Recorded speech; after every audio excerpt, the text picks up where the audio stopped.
Howdy, howdy. Welcome back. It is another Workshop Wednesday. Today, it's what's new in January 2020. We're actually going through the updates and features that have been released from the incredible team over at Google for the platforms of Tag Manager, Google Analytics, and of course, Google Data Studio. Of course, my name is Chris Mercer. I do go by Mercer, and I'm the co-founder here at MeasurementMarketing.io. If this is your first workshop, welcome aboard. You can find our content on such platforms as Digital Marketer, CXL Institute, Social Media Examiner. Maybe you've seen our stuff there. And of course, we also have all of our courses over at MeasurementMarketing.io. Our main mission here is to help people like you figure out how to use all these tools. And really, we're going to do that today by talking about the updates. Now, we are going to go into the pillars because it helps put these things into context. So planning is all about when you actually figure out what questions you're trying to answer, what information you need to get those answers, what actions you're going to take based on those answers. Well, in this planning process, sometimes reporting is necessary, right? You need to be able to see your results. Data Studio has made that a little bit easier. In the building phase today, Data Studio reports for sure are going to be in there, more on the reporting end, to be honest, in that particular platform. But in the building phase, there actually are some adjustments to Google Analytics 2.0, which is the new app plus web properties, or web, I should say app and web, but we'll get into that more later. Then, of course, you've got forecasting and optimizing. Now, when you actually have all your reports, you can actually start to predict out your near future, and then ultimately you can measure against your predictions to find what's working and what's not. That's why the optimization comes into play. So just doing those 5 steps actually helps you to improve a vast majority of marketing results that you're getting right now. Of course, with this workshop, they're going to cover a bunch of different things. Just take the one thing that's most useful for you, then you come back, rewatch this one. It's why we're making it public and available for everybody. All right, let's go ahead and get started, shall we? What's new? Updates and features released in January 2020. Now, as we often do with these, we're just going to jump right in. I want to show you some of the platforms that are coming through. We're going to start with Google Analytics. So Google Analytics actually didn't really have much updates from a old school way of things. I don't even know what to call this anymore. Google Analytics, the original, but Universal Analytics, the one we all know and love. So that one hasn't changed from what I've seen since the data deletion requests. I do try to keep an eye on some things. Like we are starting to see tiny little things here, like search history. You can delete the search history to affect AI. Like tiny little things like that have come out. But there are a lot of changes coming down with our app plus web. So app plus web, which I believe is app and web, is how we probably should say that. But the one change they have made, I want to make sure I get to the right point here, is under data retention. So here, this used to be all it was. Now it's data retention for 2 months. You can go as high as 14 months. So if you want to retain user level data, which you probably do, for longer than 2 months, again, which you probably do, because sometimes you want to go ahead and analyze something over a quarter, right? And over a longer period of time, what the entire last year looks like, something like that. Analytics will now let you do that, but you do have to adjust this. So if you're already using the App Plus Web platform, then make sure you adjust that. Now, if you're not doing that, it's okay. You don't have to be using the App Plus Web platform quite yet. It is still limited, but it's getting better and better. And it is getting to the point where I would, at least if I were you, I would install it in parallel. Remember, it does not replace the Universal Analytics, these properties here. It's why it looks very, very different. And if you're not familiar, again, this is what it is. If you go to create property, you'll see web, you'll see apps. That's what you've always been able to see before. This is the new one, apps and web, which of course is looking like app plus web to everybody. That's what they did. But apps and web, I think, is the official name of that. Probably will change in the future as it gets more integrated, but we are kind of shortcoding it as, this is the kind of the 1.0 look. And then this here, Apps Plus Web, it's 2.0. And again, just to show you, to emphasize the point. So we're in this property. Notice views go away. Doesn't have views. That's how different this is. So maybe in the future that comes in and gets rotated in, but it is completely different. It's a whole different animal. Now, we've already done workshops on this. We will also have a win course coming out for this, and actually just a couple of months from now. So if you want to wait till then, probably would be good. But the things that you can start doing are pretty impressive with it, including linking your Google ads. And that was the other big change that came out in January. So one is the data settings, right? Always looking at, data retention, and probably you'll want to update this to 14 months. Remember, it will not do it on its own. It's going to be 2 months by default. So set that to 14 now that you can. And then Google ads, once you've got it linked, you can actually start to connect conversions that you're setting up in your Google Analytics. You can actually set up conversions in bid against them, set them up for bidding in Google Ads. So that was a recent change that came in right toward the end of January. So if you're using Google Ads, you might want to play around with that as well. Again, it doesn't mean it's going to replace it. I don't think you put a lot of effort into this quite yet, other than, okay, let's just poke our toes in the water and see what this thing is like and get used to it. Because again, completely different. This is the home screen. The reports, all different, right? All of a sudden acquisition goes away. You still have behavior, but acquisition isn't there. Audience isn't there, right? There's different things now. So this is 2.0, right? So it's a whole different thing than the original universal Google Analytics. So this is why you run it in parallel. So you run both, and that's what we are currently doing as well. And then, of course, then you'll set it from there. So it takes a lot to get set up and started with it. But that's why, again, you don't need to do this right today and then stop your old analytics. You use this in parallel. But now's the time to really start thinking about it. 2020, right? New Year's resolutions. Now's the time to really start digging in and saying, okay, let's get this up and running so we can play with it with the intention of using it probably in earnest later this year. Like something like that is what I would do. It is not hard to get set up, which is great, especially if you're using Google Tag Manager. So just a little FYI on the changes that are coming down. There's change logs coming down now. They're really starting to put effort into this platform. And I'm excited by it because it's got such incredible potential. And you'll see more on that as well. Now, Tag Manager had one itty bitty little fix, and this is just a little demo account we had, but there evidently was an issue when you were importing containers that click triggers and history wasn't working. They have fixed that. So that was really the only thing. I didn't see anything else major coming out. One thing we do recommend is always going into the search galleries, though, and looking at the templates that are available now. So these are the tag templates. These change all the time. There's always new stuff back here. It gets longer and longer.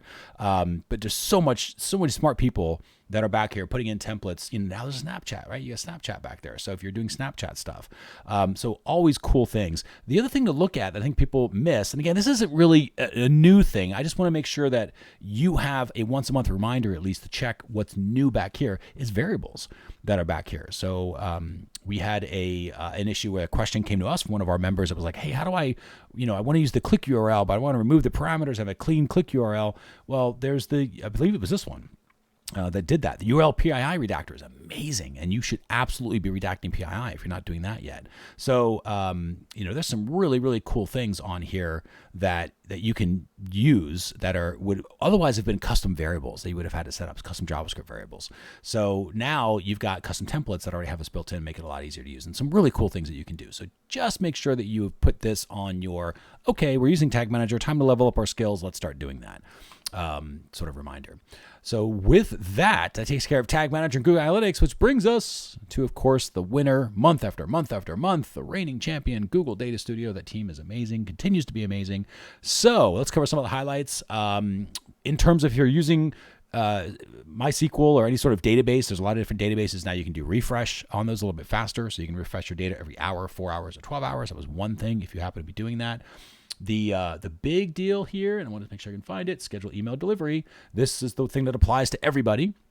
So now you can schedule email delivery of your reports, and you can, set them up for different times and rate, dates, and start them, when they go out. It's amazing what you can do with this. So, especially this, right? So it's just like a custom schedule. I want to repeat it every day or every month on the 6th day, whatever you want to do. Like crazy stuff you can do now with sending email deliverability of reports. This has been a feature that people have asked for. First, it was email deliverability.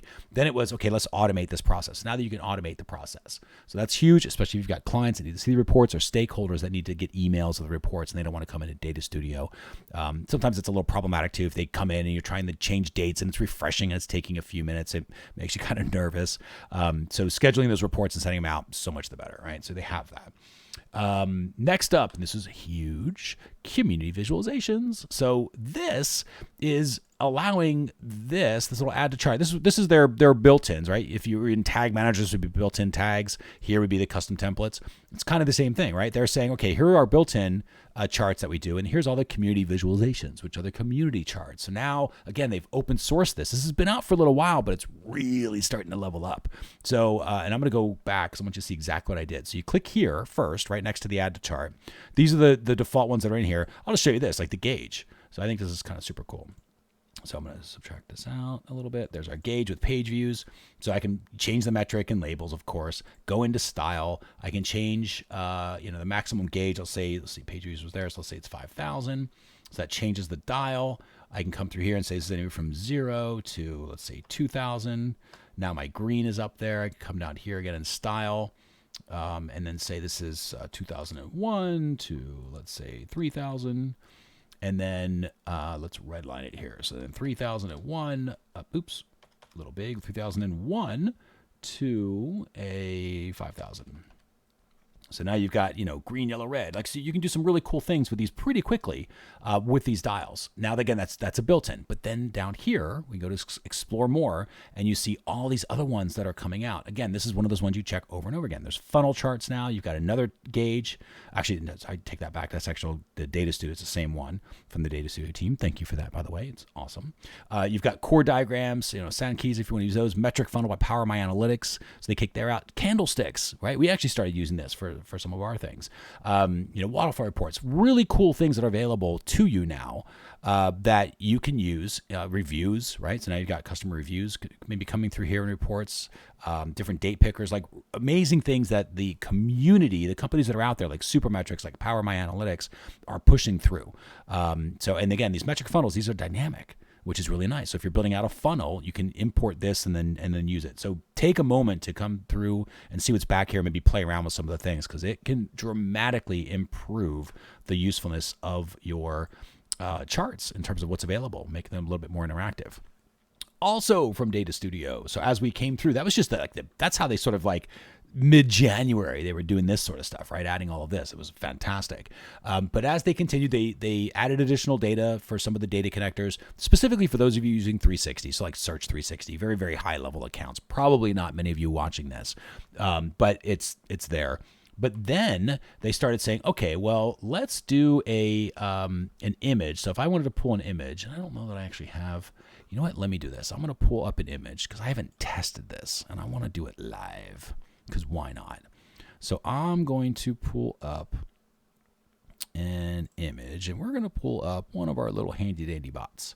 So we're going to let's bring up Tweak. So I'm just going to drag and drop, which was another feature that came out a while back, which I loved. Just the fact I can drag and drop an image there. So now with my little robot here, the little measurement marketing bot, this is our optimizer bot, we can right click and we should be able to extract theme from image. Why do we want to do that? Because themes, again, a recent update, and it wasn't this month, it actually came out a little while back.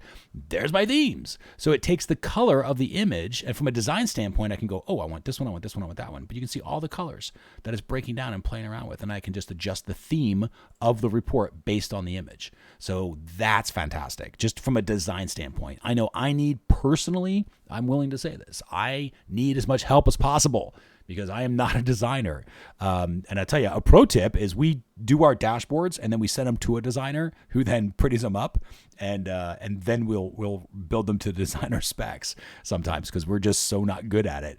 And you can only be really good at one thing, right? And so I try to, I do that. But I love this because this makes it easier, because not everybody has the resources to be able to go to a design team or anything else. So here it's like, oh, cool, take the image, right click on it, pull a theme from it, there. Now everything's color coordinated. So I love that ability. I'm going to go ahead and delete Tweak right now. But again, fantastic ability. That's using the extracting to get these are your themes. These already came out before, but this is now extracting from an image and then being able to build a theme from that, as opposed to you having to think it through, right? It's, again, perfect if you're not a designer, which of course I am not. Now, next up, let's see, the other change that came through was smart guides. Now, these are kind of interesting. So, if you've used PowerPoint or Google Slides or built decks, you've already used these things before. They now exist here in Data Studio. So what these are is, now when I click this, I'm just clicking and holding right now. There's really nothing. This is just the image itself of the widget, right? Of a little chart in this case. So what I'm going to do is I'm going to move it around. Now, what you see is I move around. You see these little red lines that start popping up. These are the smart guides. So it's lining it up to different images. So in this case, it's saying, oh, and you can see how the other image, so in this case, the measurement marketing logo, and I wish I could have two mouse pointers right now, I'd show this to you, but the measurement marketing logo itself is now highlighted as well.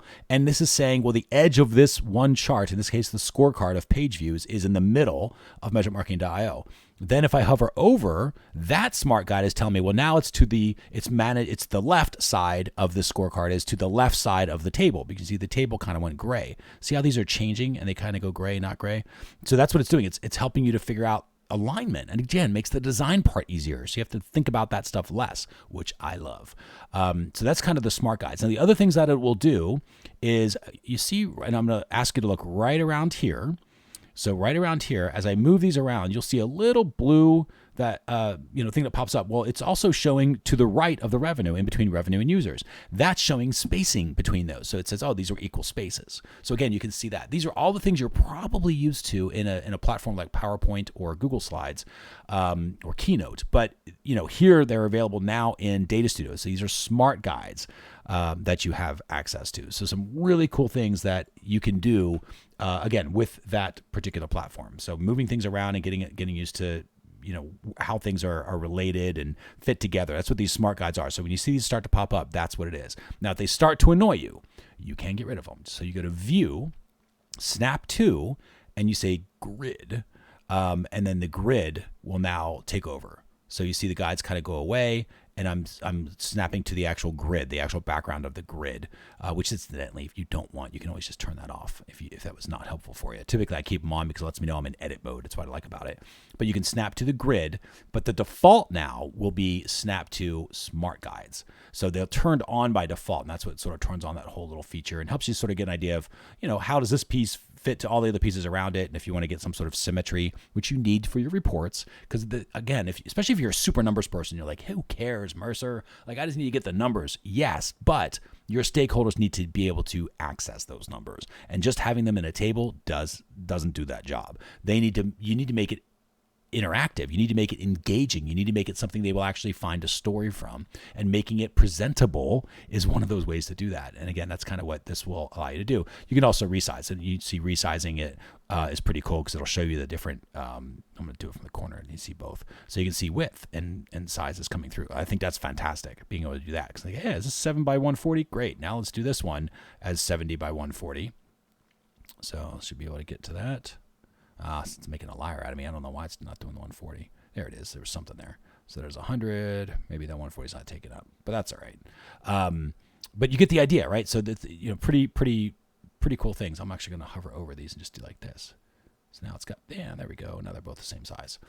So just a little couple things around smart guides. I think they're super useful. Going to be a really quick way to make something look good. You can see now they're both centered because it's associating the revenue to the page views, because the page views just went gray. So there's that. All right. Finally, there was a change, which again, this is more technical, but for anybody doing case statements, you can now return null. So there's a literal null that can come through, which again, most of you watching this will have no idea what that means. Only those of you who actually have ever cared about that go, yay, we can do something with it. But if you're ever doing any sort of custom fields, you'll potentially use that. And so that's just the thing too. Just know that was there. And that was a little more technical. But otherwise, again, I think the thing that everybody uses or could use, definitely email scheduling. If you're sending it to even yourself, right? I do like a 404 page error report. You can send to yourself once a day or once a week. Or to your stakeholders, obviously to your clients. Then you've got the smart guides that came through. You can pull colors from an image to create a theme. So a lot of design and communications-oriented updates that are coming through. And then when you think about the functionality, like, yeah, but I want a different chart. Yeah, but I want a thing that does this.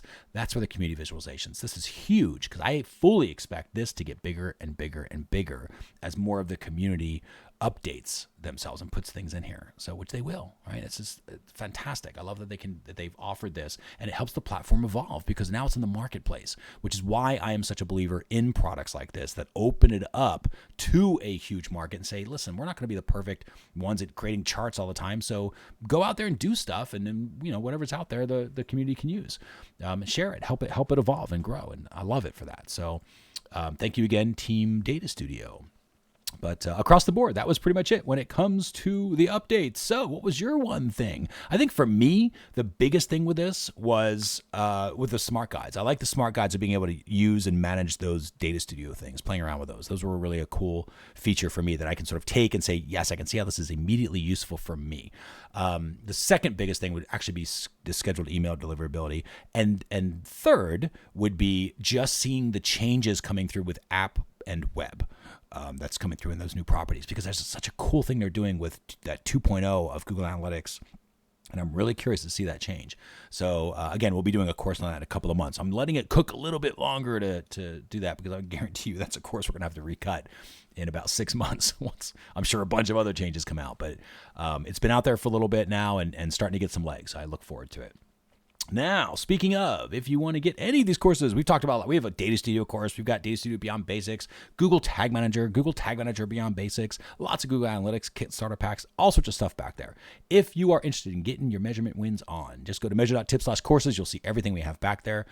You'll find one fit, if not many. There's also a monthly pass option where you can get access to everything for as long as you need it.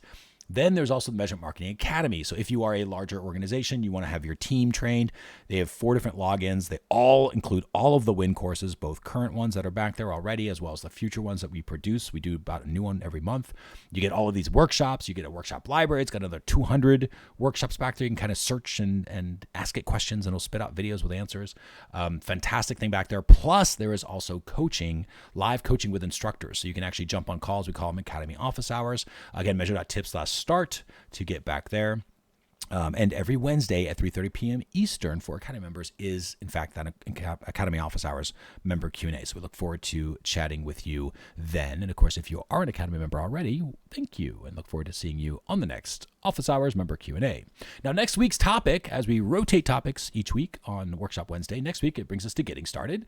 And we're going to cover the difference between Google Analytics, Google Tag Manager, and Google Data Studio. It is by far the most popular question I get when I'm out there training people that are brand new to this, that are just starting. Maybe they've used analytics a little bit, they've heard of Tag Manager, and they've heard of Data Studio, but they aren't really sure why they would want to use all three, how the three fit together. So we're going to talk about that in terms of what these tools are really good at, what these tools are not good at, how you would use these tools, how these tools connect, and go through that. So you have a really, really good understanding. So if you are just getting started and you're just starting out in this world and you've wondered about those platforms, be sure to stay tuned for the next Workshop Wednesday. Now, speaking of, every week we rotate topics. So next week is going to be getting started. The week after that, it goes to Beyond Basics. For those a little bit more advanced, we do an advanced thing. Then we do a strategy session for those of you who are not really the implementation side of things, but more of the, what do I do with these numbers? What questions should I be asking? And how can I improve things? That's the strategy session stuff. And then we come back to a what's new, because that's typically the pattern, right? What's new, and we'll cover the changes over the last month, which is kind of what this one is. This is a what's new workshop for January. So we'll do the What's New workshop for February, the first week of March. That's kind of how we do this. Now, these are all free. So if you do want to join Workshop Wednesday, you get them all. And every week we rotate a topic, and you get to watch it for as many times as you want for that week. And then it gets replaced out with the next one. That's how it works. So measure.tips/WW is there, completely free for you to join currently. So take advantage of that. And again, not all of these workshops do we make public. Some of them we do, others but all of them are available on Workshop Wednesday. So if you want access to it, all that happens, you get an email once a week that says, here's the workshop. If you like that topic, great. If it doesn't make sense for you, just wait a week. There'll be a new topic. So with that, we will go ahead and bring this one to a close. You've just watched What's New, updates and features released in January 2020. Thanks again for watching this workshop, and we will see you on the next one. Take care.